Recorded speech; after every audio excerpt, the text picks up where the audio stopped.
to a World of Warcraft edition to my game time with Genesis. Um, I decided, I thought of this idea yesterday while at work, um, to kind of go through some of the things that I remember through the years playing World of Warcraft, seeing as how there is Shadowlands, the expansion is going to be released in the relatively near future. I was just thinking about like some of the changes that took place, and I'm not going to be doing anything particularly interesting. So I thought that maybe while I do some of this stuff, I would just record some thoughts that I had that written down yesterday while at work. So I guess let's start somewhere. Champions of Azeroth.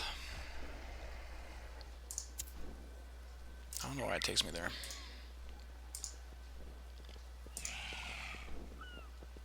Alright, so I'm going to try and do this in order, like, not numerical order, but in order that the events took place. I, for the life of me, cannot remember the word. Um, so, I started playing at the end of Burning Crusade, the first expansion.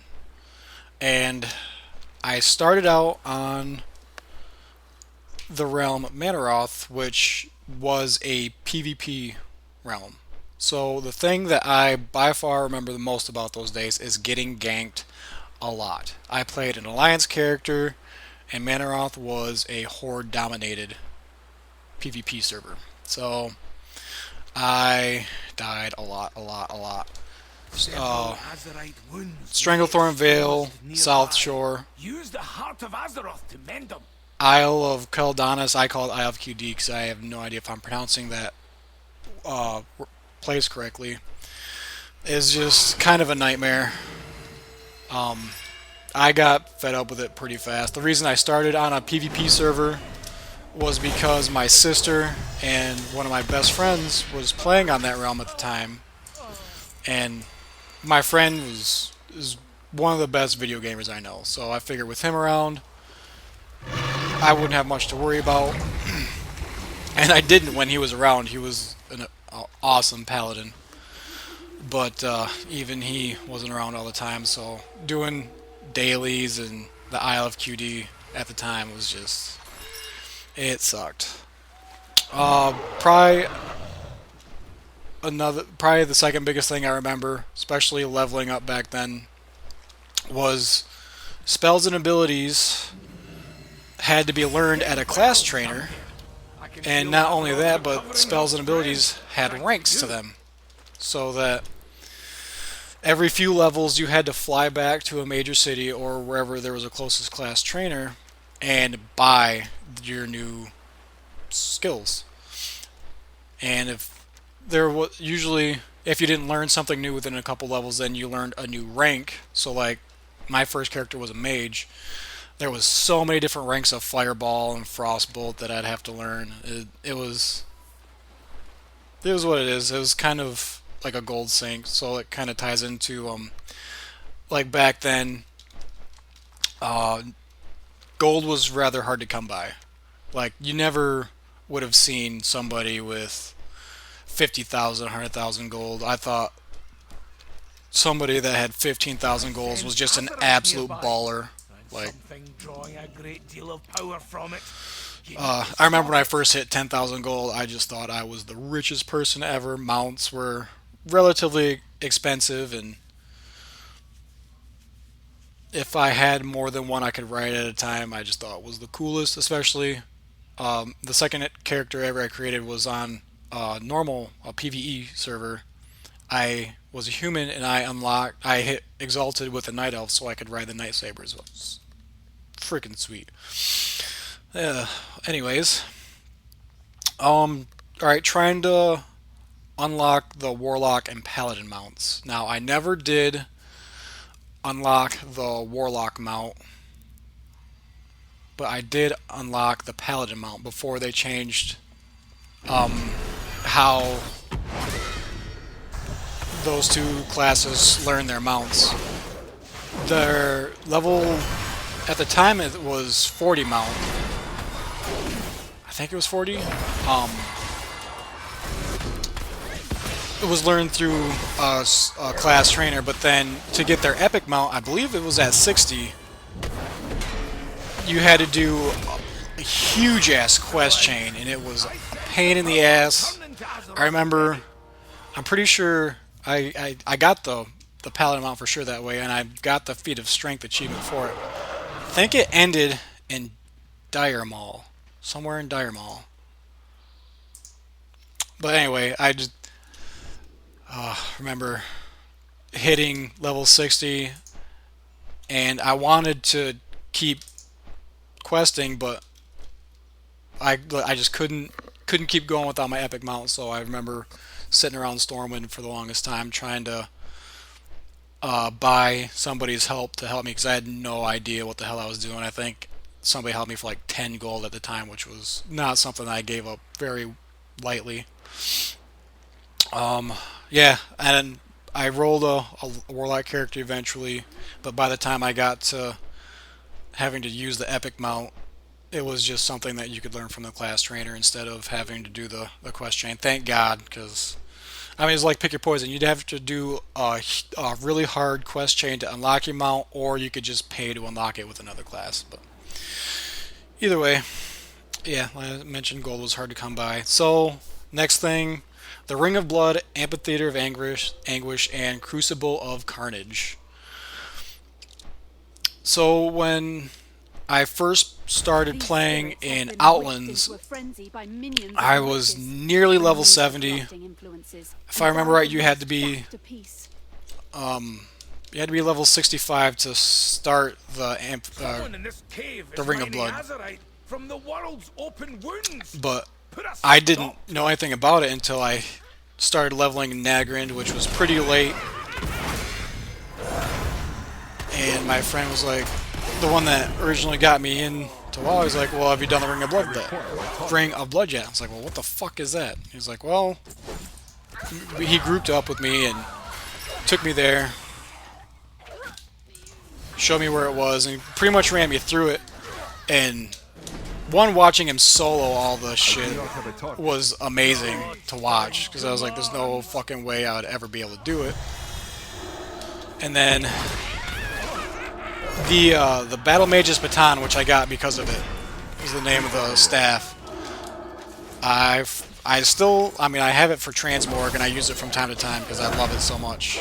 It's just one of my first pieces of blue gear I remember getting, because I never really ran a bunch of dungeons. I still don't run a bunch of dungeons just because I'm definitely not the best player. So like I always feel bad when I try to take my time, I learn a dungeon, and everybody else, like especially the tank, is just running through as fast as they can, which I understand people don't want to waste their day doing a dungeon, and if that's something that you want to do, then you're better to find a guild to do all that stuff. But anyways, yeah, getting that Battle Mage's Baton, I love that staff so much.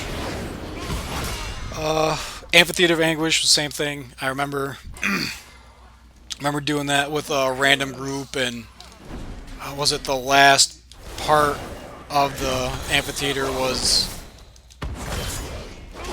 a guy riding a mammoth, I think, and like the moment he hopped off, I was like, I kept attacking the mammoth, and somebody jumped on it. I was like, what? No, you could like ride the fucking mammoth. It was like little surprises like that when you run into counters, I think really make the game fun. I do not have a target. Crucible of Carnage, I can't remember anything really unique about that. It's just fun time. Oh, that's not good though. Shit. Next. Alright, so in Wrath of the Lich King, when Death Knights were announced, I need to target there was something first. like I didn't get into the beta, I didn't really read much about what was up and coming, so when I was able to roll my first Death Knight, everything was new to me. I didn't know really much. So when I was trying to configure the talents, I just kind of had to do my best. There wasn't at the time like central source of like how to spec your character for max damage or what kind of stats you were looking for in gear. But every spec or every tree, talent tree, in when Death Knights first came out had some sort of tanking talents with them. Like one of my favorite. What's this? In Stormsong Valley. All right, so one of my favorite talents that ever existed has since been removed from the game. It's called Acclamation. It was in the frost spec of the talent tree, and what it was is whenever you got hit by a spell, your resistance to that school would be increased by 10%, and it could stack up to 3 times. So you could essentially get 30% damage reduction from whatever spell you're getting hit at. And I thought that was just some of the dopest shit. They moved something like it to Blood, I believe, because that eventually became the official tank spec of a Death Knight. But yeah, I remember Frost had some really fun stuff. Oh, what else? Alright, so having to form dungeon groups before the Dungeon Finder was invented. So you were having to know where the dungeons were, where the summon stones were, and just how to navigate, how to get around, which you should do nowadays. Like especially if you wipe in a dungeon, you have no fucking clue to run back to the dungeon to get your body. But I just remember before the Dungeon Finder was even invented, I was in a guild on a third server because I like to server hop quite frequently. One of the things I do most is I start a new character somewhere and just hit the level cap and I don't know, mess around for a little while before I create a new character and rinse and repeat. It was because I was never really good at end game content, or rather I just wasn't willing to spend the time to learn the fights for end game content. Either way, having to know where the dungeons wasn't too big of a deal. There were always so many of them that while questing in zones, you eventually found your way to them. But I was always so nervous when people would advertise in trade chat all the time about trying to get groups together for... I should just do these 3 right here. People advertise in trade chat looking for group for heroics, and this is long before mythics came about. Really didn't find a whole lot of advertising for raids. Need help. I hate to see any living Just because raids were definitely something that a guild would do, not something that you would try and form over trade chat. But I tried a heroic one time with some randoms. The cycle of life can be cruel. And I don't think we ever completed it. I don't know if it was like through my fault or what, but back in the day, heroics used to be no joke. You had to crowd control just about every pull. Like everybody had to be on their game. It wasn't something that you could just overgear and get done. Oh, what's next? Yeah, Dungeon Finder was such a godsend. Like, I don't know if I would be still playing this game without Dungeon Finder. Just because I was never super social and, like, outgoing, so when people would ask people to join groups, like, I was never one of those guys. Like, fuck yeah, I'll do it. I was always like, I don't know what I'm doing, so I probably shouldn't do it. Another turtle made it to the water. I really do not like these quests. Dailies. Yeah, that's another thing. Dailies used to actually be something you'd have to pick up from an NPC. I think that might be next on my list. Yeah. Netherwing eggs, the Argent tournament, like just dailies in general. You could only do so many in a day. I think it was 25. You could only do so many dailies in a day, so sometimes you'd have to pick and choose which reps you'd want to get. Not reps, but which faction you'd want to get reputation with. So you couldn't do it all. Not by any stretch of the word. And I didn't do the Netherwing egg dailies right away. It's something I came back to because I love their mounts. I did do the Argent Tournament dailies religiously just because of when The Storm's Wake is still recovering from that Naga attack. Help them was hold it their ground. the while they gear get that helps you everything under level. control. That was like brand new heirloom gear. When heirloom gear came out, oh, that was just like it spoke to me Before a young so profoundly Harkonnen because that's can what I did inscribe was their I first leveled scroll, they need leveled to alts. practice That's their so basic shapes. getting gear that would level with Show me these little ones how and it's grant me done. experience. Oh my god, that was like a godsend to You me. look like you can appreciate a good story. Well, wasn't that nice? What else on daily? Yeah, so dailies, just like World Quest now, have a shit. That was way off. Your Or lovely not. work is impressing the children. They had a reset If their little for eyes this light up. realm I was playing on. It was like 5 or 6 in the morning, which at the time I was up all night anyways, and I would do dailies on all my alts so I could get the heirloom gear faster. I remember so many nights I'd drink, play, whatever, and wait until dailies reset, and then I would start my dailies all over, like still up from the night before, getting them done at 5, 6 o'clock in the morning, just so when I woke up I didn't have to do them. Oh yeah, I had that shit back there. And like knowing where the daily quest givers were. So like the Argent Tournament wasn't so bad because they were all kind of condensed, but if there was certain factions like the Walrus people, Kaluak I think, and Wyrmrest Accord, well they were all over the place. They were in Wyrmrest Accord, they were in Borean Tundra, and Howling Fjord. And they were kind of a tough faction to get rep with. Like you had to know what you were doing before you got into it. It wasn't like something popped up on your map for World Quest. You just go here, kill that. Oh, I'm kind of glad that they got away from the daily system, just because it was so much of a pain.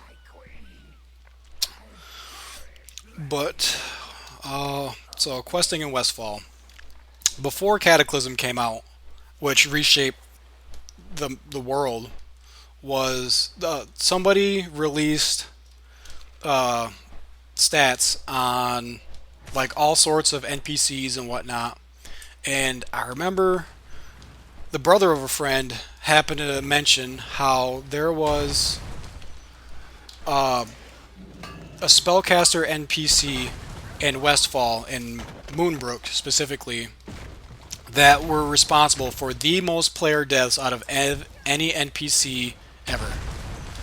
And what they were they were part of the Defias thugs, and if you pulled more than one at a time, at that early in the game, I think they were around level 15 or so, you were dead. You didn't have any interrupts that early in the game, so their fireball spell hit like a truck. Pulling any more than one without any form of crowd control. Mages, I believe, got sheep pretty early, so they were okay. But I've definitely died my handful of times because humans were my kind of go-to class to roll, so I would always eventually make my way into Westfall sooner or later. I just thought it was kind of funny that one of the mob with the most kills ended up being in one of the starting zones. It's not where you'd think. Avoiding stitches in Duskwood. Yeah, so speaking of leveling through Azeroth, there was a... Hello, Junebug. What the hell am I not doing? I'm not getting anything for doing this. I'm just talking and apparently not doing stuff. Oh, gee.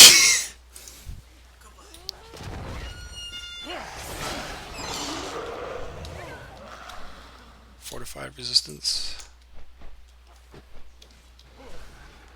What the hell am I missing? I might just say fuck this, do something different.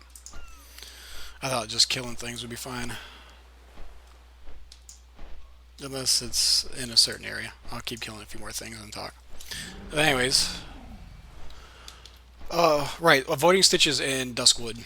So, when I first started playing, Stitches killed me like right away. I was just running down the road doing quests in Duskwood, not really paying attention, and then this abomination came up. I one shot my ass because I was a mage, and it's just that's what Stitches does. I happened to ask my friend about it sometime later, and he's like, "Oh yeah, well, enemies with the gold dragon you gotta watch out for, because that means they're elite. Like you can't kill them yourself. Find a group." I was like, "All right, that's fair, but there are some elites that when you get a much higher level and come back and kill, like you can take them pretty easy." But I was like, even at level 50, I think I came back to get my revenge on Stitches, and he still mopped the floor with me, and I was like, what the hell? It's like, you know, just because he has a level attached to it, I mean, he's elite for a reason. Like, pay attention. I was like, alright, that's fair. There's not really a rhyme or reason. Like, something's elite, just avoid it if you can. But I remember there used to be, I'm pretty sure there was a way to know when Stitches was coming. Like Abercrombie, I think, would say something or yell something when you completed his quest chain, and that's what unleashed Stitches. So you kind of get the hint when he was on his way. What else? Avoiding Stitches in Duskwood. Alright, playing Worgen in the Cataclysm beta. So my sister was able to get in on the beta testing for Cataclysm, and when she found out, or when I found out she did, I got super jealous. So she's like, come over some weekend, well, wow, you can check out all the changes, because along with Worgen being introduced, gnomes could be priests, night elves could be mages, humans could be hunters, dwarves could be shamans. Like, they introduced a whole bunch of additional specs or additional classes for races. So I remember playing a Worgen for the first time. I was like, this is so dope. And of course, Worgen's got the two forms, so I loved just swapping in between those and then checking out what their jokes were and their flirts were. Alright, well, it's gotta be more than just like flags and stuff that I gotta be. I require a target.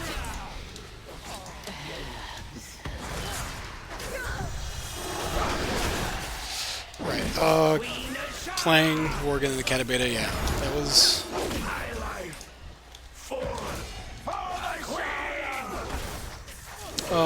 slowing a boss in Dead Mines. Alright, so just killing shit's not working.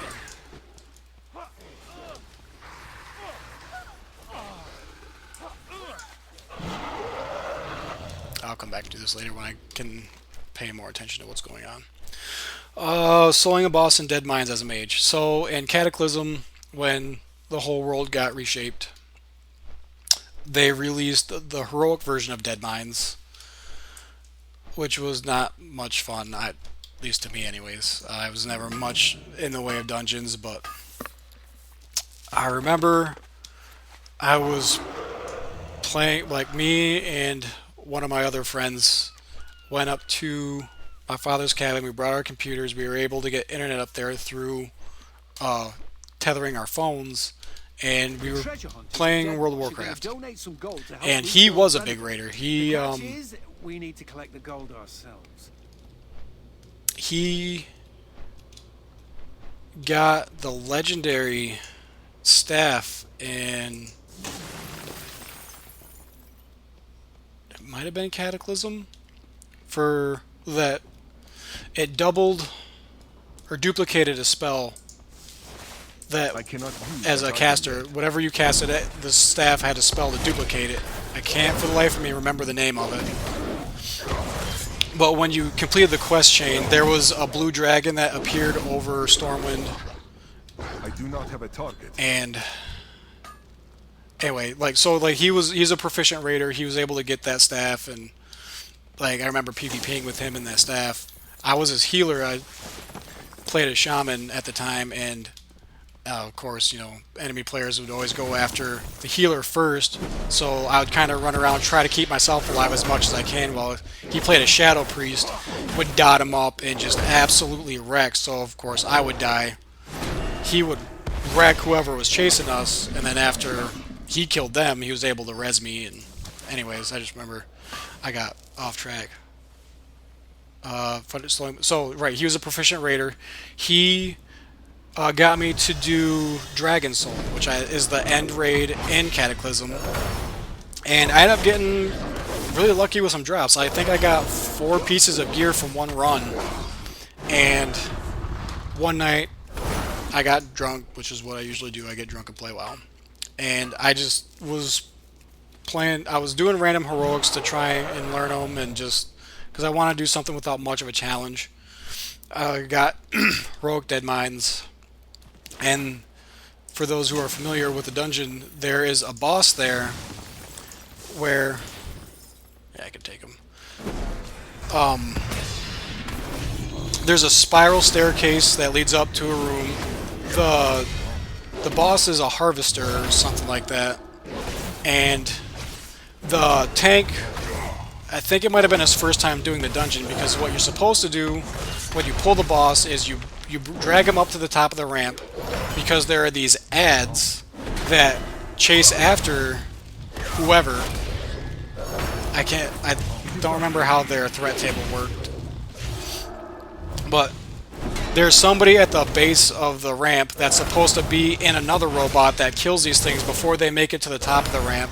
They do like crazy AoE damage and will wipe the party, because nothing can withstand the heat from these things except if you're in a robot. So one person sits at the base, kills the things before they climb the ramp, while everybody else fights the boss. Well, this tank didn't know to pull the guy up top, so I had enough threat on the boss to pull aggro off the tank, and I pulled him to the top of the stairs. And one thing that this boss does is he would stop attacking to like run in a straight line back and forth while spinning, so any melee people would get hit.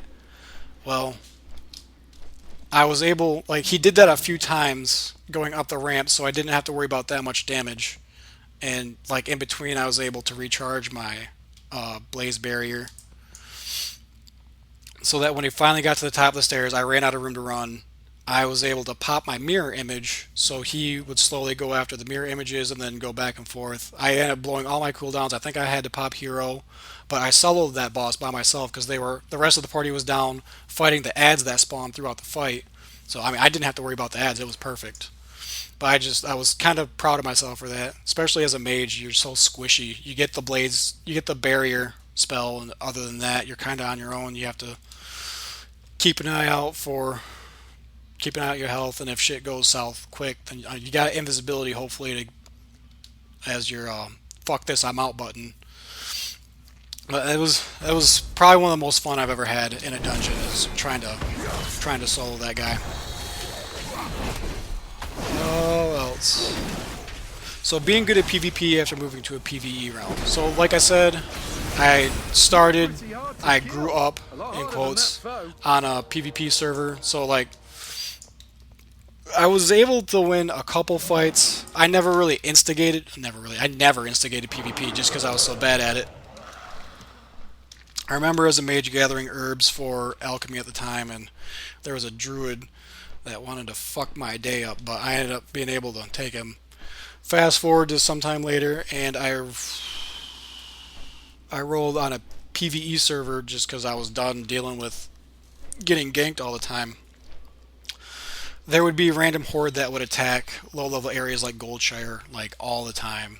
So, I remember one day, I was probably drunk, Paladin came into town, and I was able to, I killed him. Like, he was killing quest NPCs, so players couldn't continue quests, and I was able to take him down.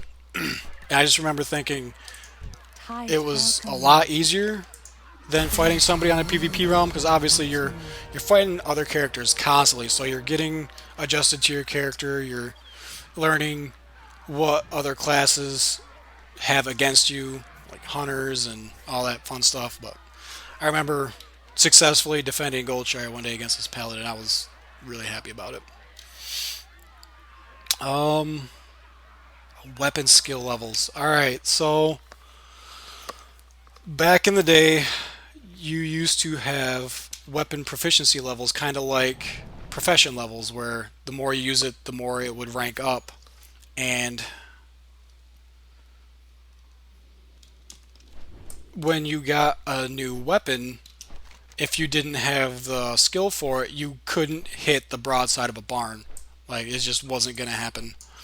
So you would have to spend time as a melee character. If you had been using swords for like most of the game, and you get to the end game and you happen to get like an axe or something to drop, you would not be able to hit jack shit because you haven't increased your weapon skill at all. Same thing with caster classes. To an extent, you couldn't hit melee with your staff if you had been using wands, and mages could use swords, but you would never want to melee anything as a caster. But it was just kind of funny. If you were ever low on mana and you had a wand, which would be perfect because you could still attack from range, you wouldn't be able to hit jack shit if your weapon level wasn't up there. I definitely remember playing a warrior, getting unarmed weapons, unhanded weapons. I can't remember what they were called. And for PvP, at the end of Cataclysm, there were some sort of gladiators' fist weapons, and it took me the longest time to be able to hit anything with them just because I had been using anything but unarmed weapons the entire game. That's something I do kind of miss because it felt like an investment into your character. Just kind of What Kinda news neat. from the mainland? Oh, wait, I don't know what the fuck I'm doing. I need to be over here.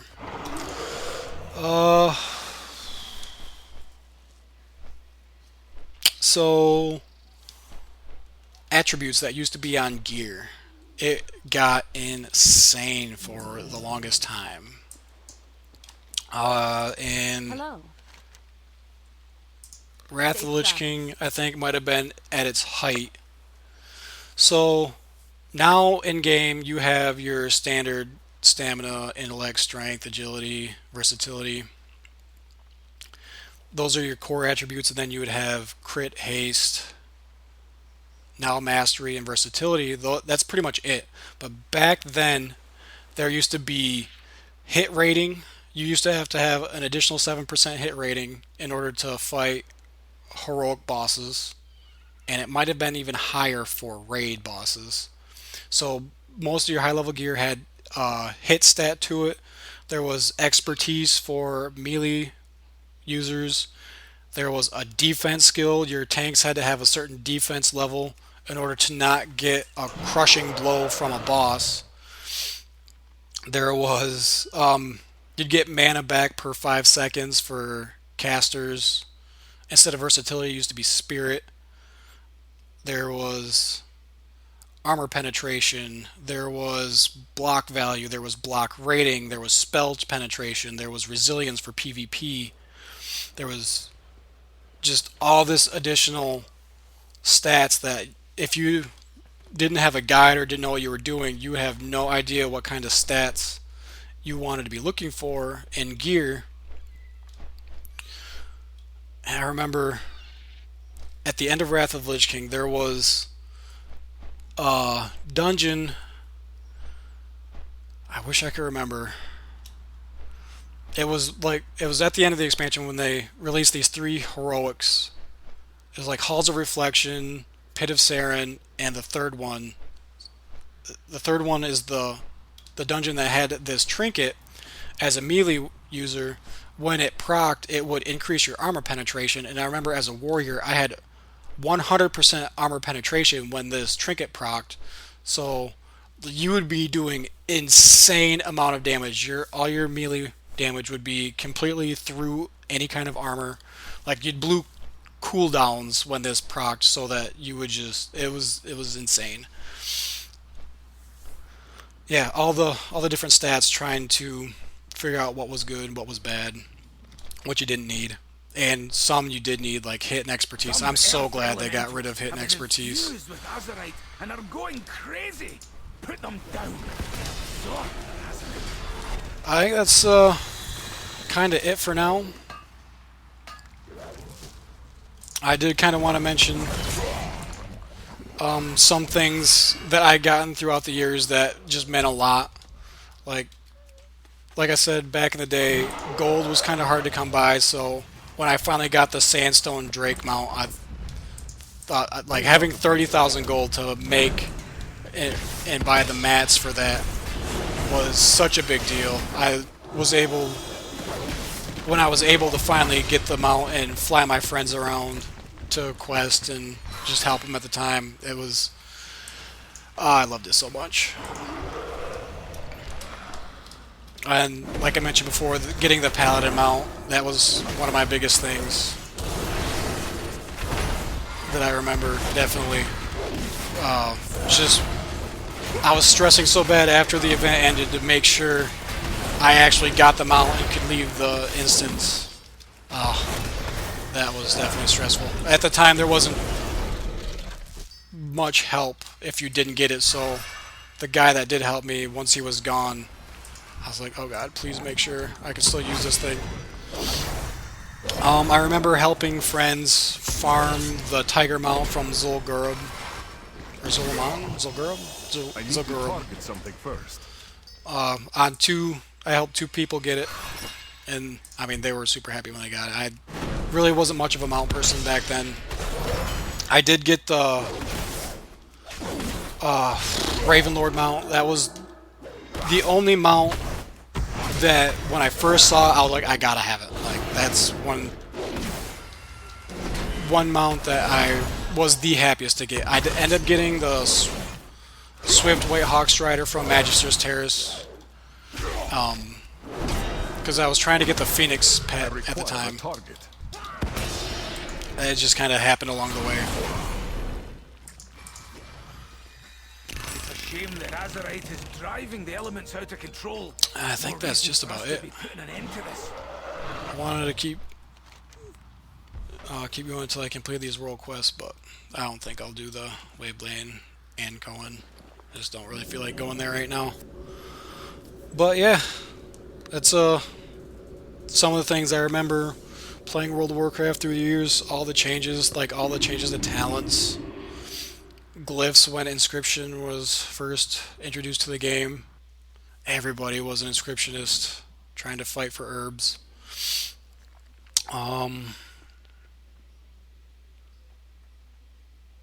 Talents changing. All the things that have come and gone throughout the years.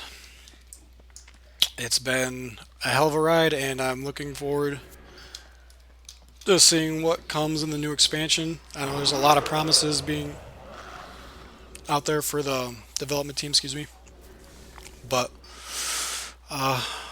yeah, it should be soon, the new expansion, and now I've got vacation time saved up so that I can play on launch day. There hasn't been an expansion that I have missed since I originally started expansion days since Wrath of the Lich King, and I plan on having that tradition continue. World of Warcraft is just one of these games that has been with me through the years. It's something that I take a break from occasionally, but always come back, try a different class, try to learn something new.